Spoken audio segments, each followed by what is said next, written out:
नमस्कार, जोहार झारखंड देख रहे हैं आप। आपके साथ मैं हूं संतोष कंगवार। बुलेटिन की शुरुआत करेंगे सबसे महत्वपूर्ण खबर के साथ। रांची में बीजेपी की युवा आक्रोश रैली को लेकर सुबह से ही बवाल जारी है। बीजेपी युवा मोर्चा और बीजेपी कार्यकर्ताओं को रोकने के लिए कटीले तार लगाए गए थे ताकि वे सीएम आवास की ओर नहीं जा सके, लेकिन बीजेपी कार्यकर्ताओं की भारी भीड़ के आगे पुलिस की तैयारी कम पड़ी। जैसे जैसे दिन चढ़ता गया, बवाल बढ़ता चला गया। प्रदर्शनकारियों ने पुलिस की बैरिकेडिंग तोड़ने की कोशिश की तो पुलिस ने भी जवाबी कार्रवाई में पानी की बौछार कर दी और भीड़ को भगाने के लिए आंसू गैस के गोले भी छोड़े, जिससे अफरा तफरी का माहौल बन गया। 3 तस्वीरें समय आपकी टेलीविजन स्क्रीन पर हैं।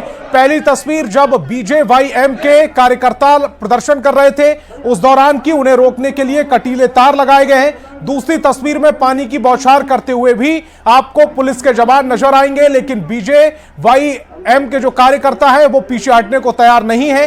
तीसरी तस्वीर जब सब कुछ धुआं धुआं नजर आ रहा है क्योंकि आंसू गैस के गोले छोड़े गए हैं कार्यकर्ताओं को रोकने के लिए ताकि सीएम आवास का घेराव न कर सके।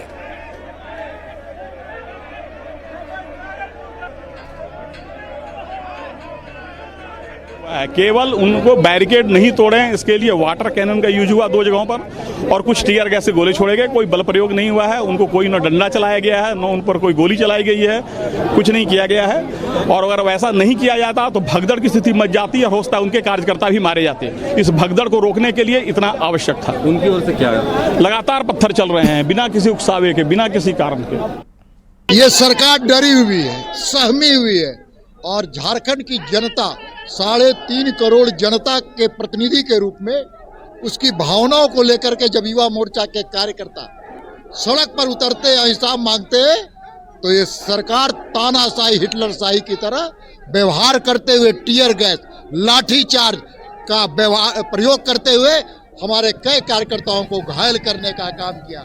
ये सरकार को लोकतंत्र पर विश्वास नहीं है, संविधान पर विश्वास नहीं है और ये सरकार के जाने की तिथि भी तय हो चुकी है। अब तो झारखंड की जनता एक एक लाठी का, एक एक टीयर गैस का हिसाब मांगेगी और ये सरकार के ताबूत पर ये अंतिम कील लिखी गई है आज के कार्यक्रम में। और अमर बाउरी ने हेमंत सरकार पर रैली को विफल करने की कोशिश का आरोप लगाया है और कहा है कि इस सरकार ने लोकतंत्र की हत्या कर दी। उस रैली के दौरान जो है कार्यकर्ताओं पर, जो कार्यकर्ता सीएम आवास की तरफ बढ़ने की कोशिश कर रहे थे तो बैरिकेडिंग कर दी गई। मोरहाबादी मैदान में लगातार आंसू गैस के गोले छोड़े गए, लाठीचार्ज भी हुआ, कई कार्यकर्ता जख्मी भी हुए। हमारे साथ नेता प्रतिपक्ष अमर बाउरी हैं, बोले कि जिस तरीके से कार्यकर्ताओं पर लाठीचार्ज हुआ, आंसू गैस के गोले छोड़े गए, क्या कहेंगे? ये हद है इस सरकार की।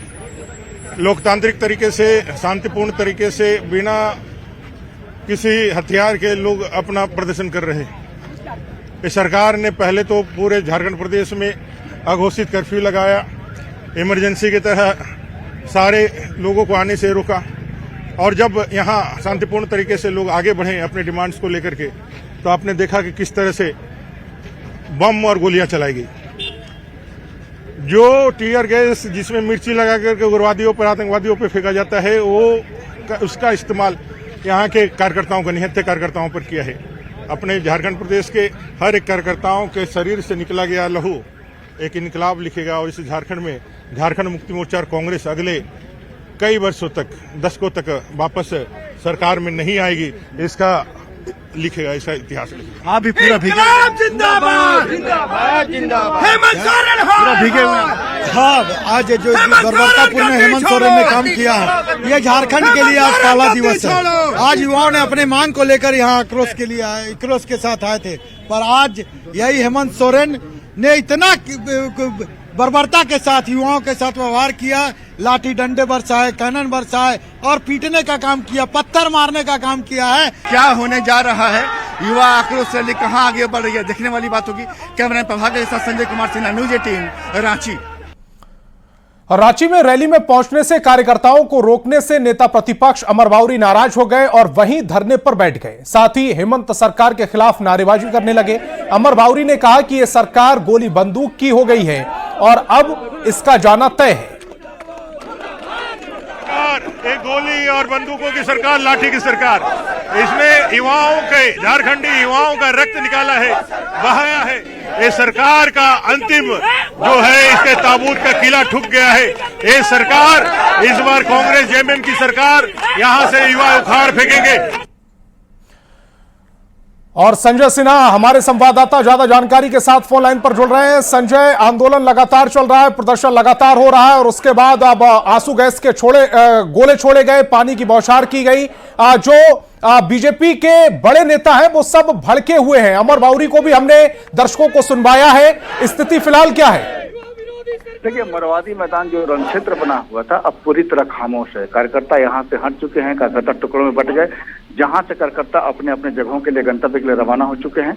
और लेकिन हालांकि अभी एहतियातन बैरिकेडिंग को हटाया नहीं गया है। जहां भी बैरिकेडिंग थी, बैरिकेडिंग मौजूद है और वहां पर जवान मौजूद हैं, ताकि जो उन्हें अगर ये अभी भी ये बातचीत करने पर जानकारी मिली कि हो सकता है कि बैरिकेडिंग हटाने के बाद कार्यकर्ता फिर आगे एक बार सीएम आवास की तरफ बढ़ सकते हैं। लेकिन कार्यकर्ता अब मौके से जा चुके हैं, लेकिन एहतियातन अभी बैरिकेडिंग मौजूद है। बता दें कि पहली बार शायद रांची में ऐसा देखने को मिला कि जो बैरिकेडिंग लगाई गई थी उसमें कटीले तार लगाए गए थे। और यहाँ पर जो सबसे बड़ी बात देखने को मिली कि सबसे, ये आप जो देख लीजिए, आंसू गैस के जो गोले छोड़े गए उसमें कई गोले को कार्यकर्ताओं ने दिखाया कि उसमें एक्सपायरी डेट लिखा हुआ था। मतलब कि साफ है कि वहां पर चीजों को ये दिखाने का प्रयास किया गया था कि एक्सपायरी डेट के आंसू गैस के गोले कार्यकर्ताओं पर छोड़े जा रहे हैं। आंखों में जलन थी, चेहरे पर जलन था, लोग परेशान थे, भागते नजर आ रहे थे। और किसी को ऐसा लगा अचानक कि एक आंसू गैस के गोले अचानक आने से दहशत मच गया।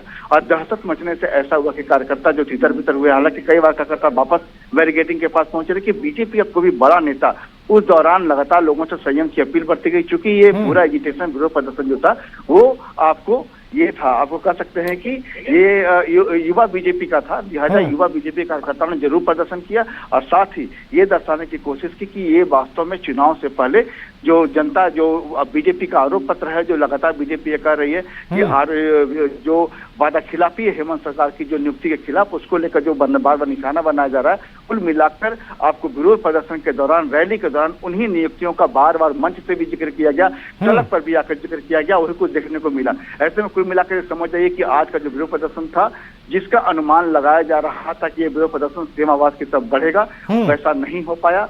मरवादी में ही कार्यकर्ताओं को रोक दिया गया, जमकर प्रदर्शन हुआ, कार्यकर्ताओं ने अपनी मौजूदगी दिखाने की भरपूर कोशिश की, लेकिन बैरिकेडिंग को पार नहीं कर पाए।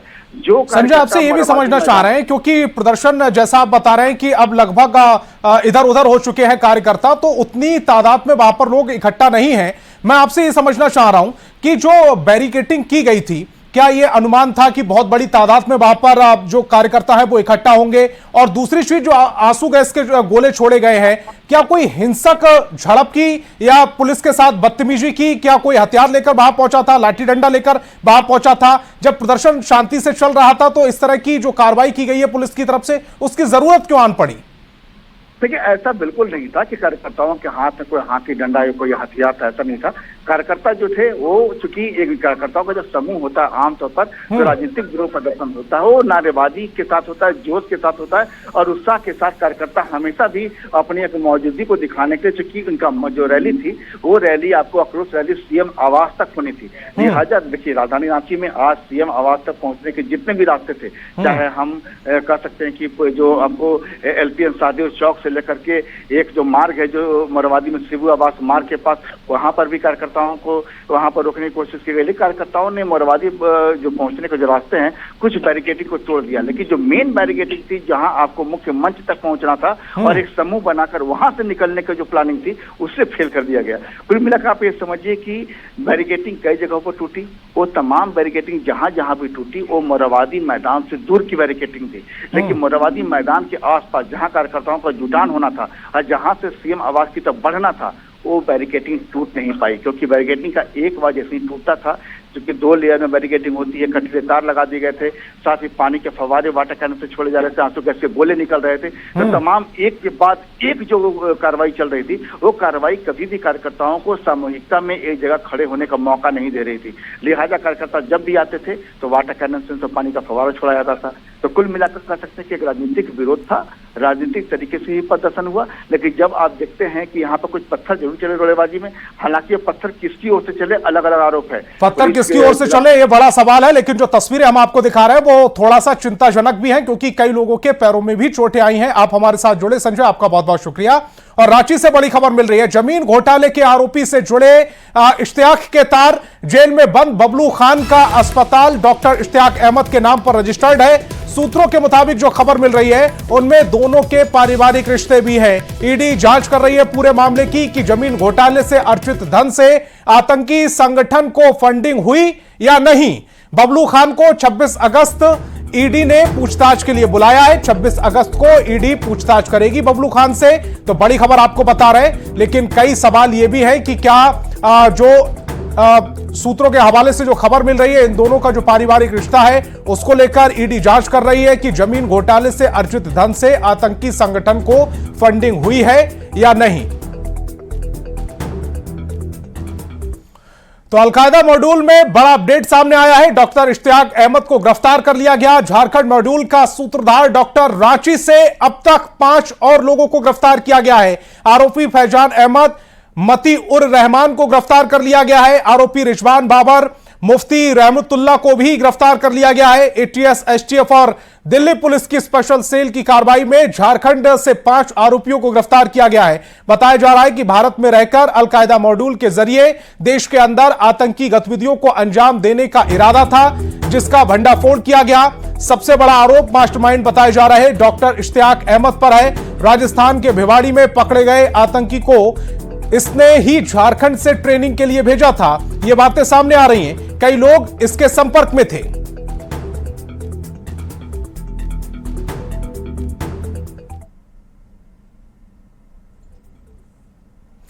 और इस मामले में दिल्ली से और अधिक जानकारी दे रहे हैं न्यूज 18 संवाददाता शंकर आनंद।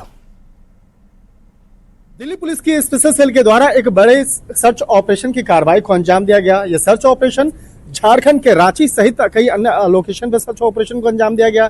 इसके साथ ही उत्तर प्रदेश और राजस्थान में भी सर्च ऑपरेशन की कार्रवाई को अंजाम दिया गया।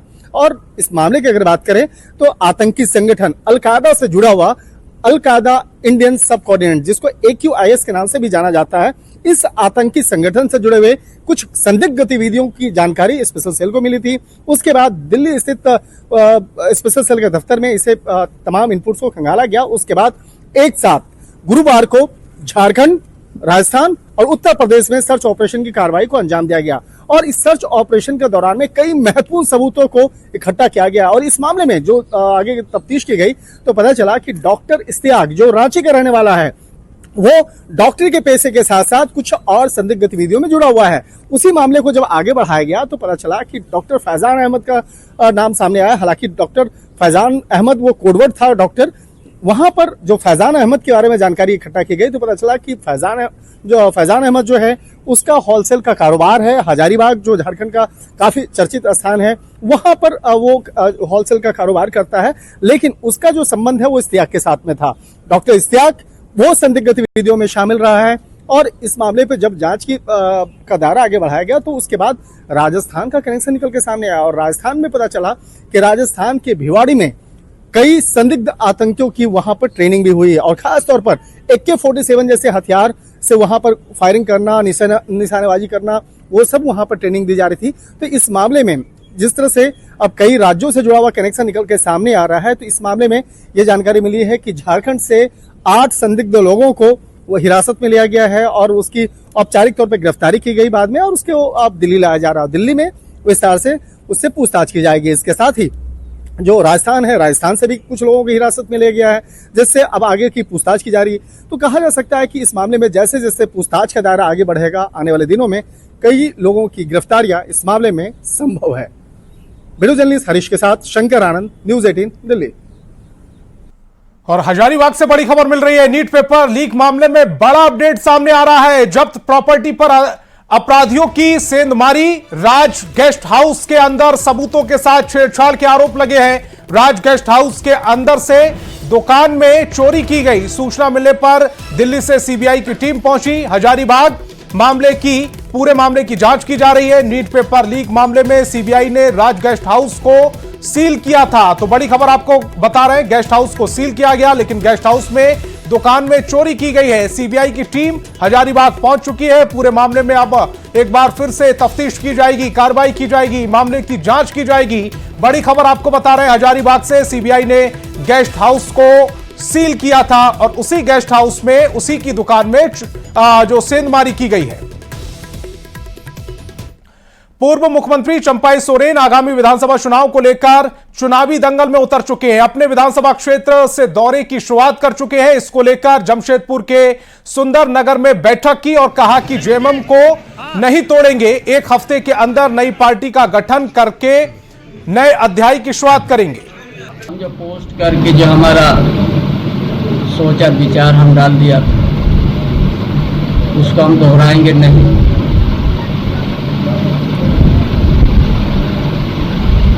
एक पे हम सन्यासी नहीं लेंगे, सक्रिय रूप से इस झारखंड प्रदेश में राजनीति फिर से कदम रखेंगे। और कोलकाता में महिला डॉक्टर के साथ हुए दुष्कर्म और मर्डर मामले के बाद से हड़ताल जारी है। खबर हजारीबाग से है, जहां डॉक्टर की हड़ताल की वजह से शेख भिखारी मेडिकल कॉलेज में मरीजों को काफी परेशानियों का सामना करना पड़ रहा है। अस्पताल में मरीजों का हाल बेहाल है और पूरी स्वास्थ्य व्यवस्था चरमरा गई है। मौके से ज्यादा जानकारी दे रहे हैं न्यूज 18 संवाददाता सुशांत सोनी। चले गए हैं, उसमें इतना गरीब परिजनों को दिक्कत हो रहा है। जो लोग मतलब अच्छे डॉक्टर से नहीं दिखला पाते हैं, कॉस्टली हॉस्पिटल नहीं जा सकते हैं, वैसे गरीब लोगों के लिए एक जहमत हो गई है। किसी एक की वजह से अब यहाँ अनेकों सैकड़ों और हजारों जाने जा सकती हैं। इसमें सिर्फ जो प्लानिंग सर्जरी होगी है कि हमको जैसे प्लान हुआ, किसी का हर्निया है, किसी का आपको 10 तारीख को डेट मिला है, तो उस तरह का जो प्लान सर्जरी होता है वो नहीं हो रहा है और ओपीडी नहीं हो रहा है।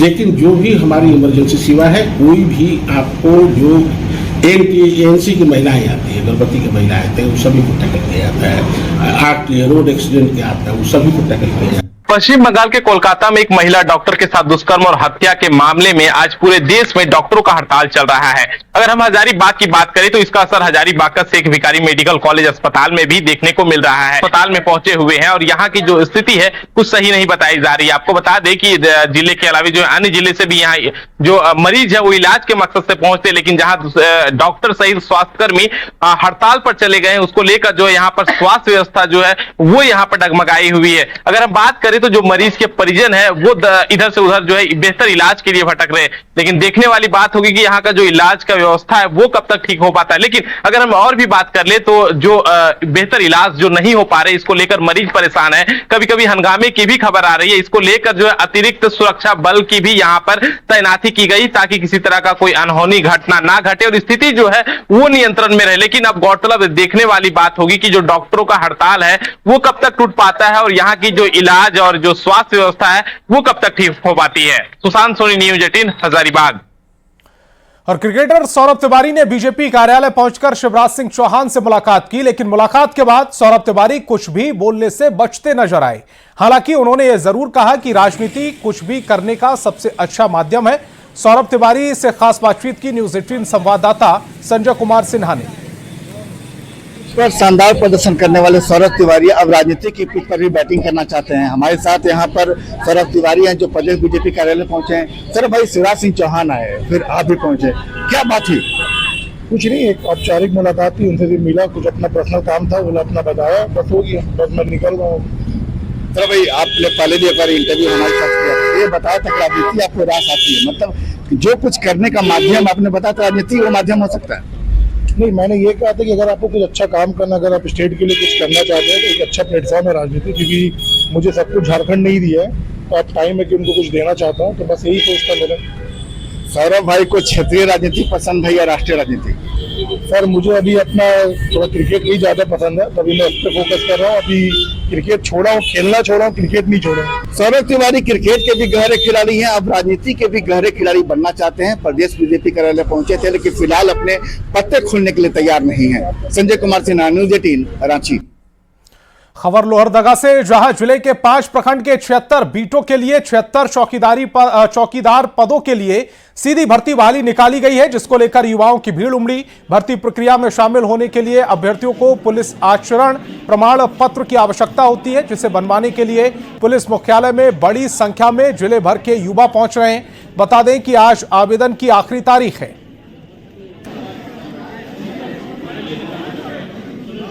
निकली हुई है, इसके लिए चरित्र सर्टिफिकेट की आवश्यकता पड़ रही है। जो हम बच्चों का ये भीड़ है और भीड़ को देखते हुए यथासंभव जितना जल्दी हो सके उनका चरित्र सत्यापन करते हुए चरित्र प्रमाण पत्र निर्गत किया। चौकीदार की नियुक्ति निकली है, जिसके लिए हम लोग कोशिश कर रहे हैं।